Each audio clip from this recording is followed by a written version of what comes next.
বঙ্গোপসাগর থেকে প্রচুর জলীয় বাষ্প ঢোকার জেরে রাজ্যের আবহাওয়ায় বড় পরিবর্তন দেখা যাচ্ছে। গরম কিছুটা কমলেও তার বদলে ঝড় বৃষ্টির দাপট বাড়তে পারে বলে জানা গিয়েছে। আলিপুর আবহাওয়া দপ্তরের পূর্বাভাস অনুযায়ী মঙ্গলবার দক্ষিণ ও উত্তর দুই জায়গাতেই আবহাওয়ার বদল শুরু হতে পারে। কোথাও দমকা হাওয়া, আবার কোথাও বজ্রবিদ্যুৎ সহ বৃষ্টির সম্ভাবনা থাকবে।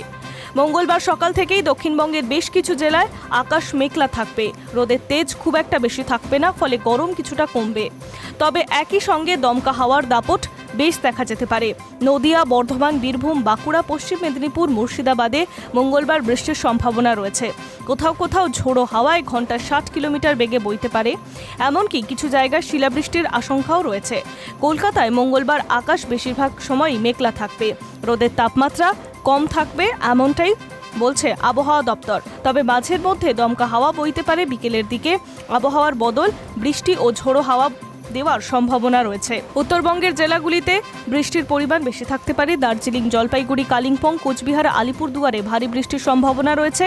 এছাড়া অন্য জেলাগুলিতেও বজ্রবিদ্যুৎ সহ বিক্ষিপ্ত বৃষ্টি হতে পারে। সঙ্গে থাকবে ঘন্টায় 40 থেকে 50 কিলোমিটার বেগে ঝোড়ো হাওয়া। ফলে সেখানে আবহাওয়ার অস্থিরতা থাকবে। সব মিলিয়ে বলা যায় মঙ্গলবার রাজ্যের আবহাওয়া একেবারেই স্থির নয়। কোথাও ঝড়, আবার কোথাও বৃষ্টি। আর এই অবস্থায় বাইরে বেরোলে সতর্ক থাকাই ভালো। গরম কিছুটা কমবে। দক্ষিণবঙ্গে ঝড় বৃষ্টির দাপট এখনই মূল চিন্তার বিষয়। I news network.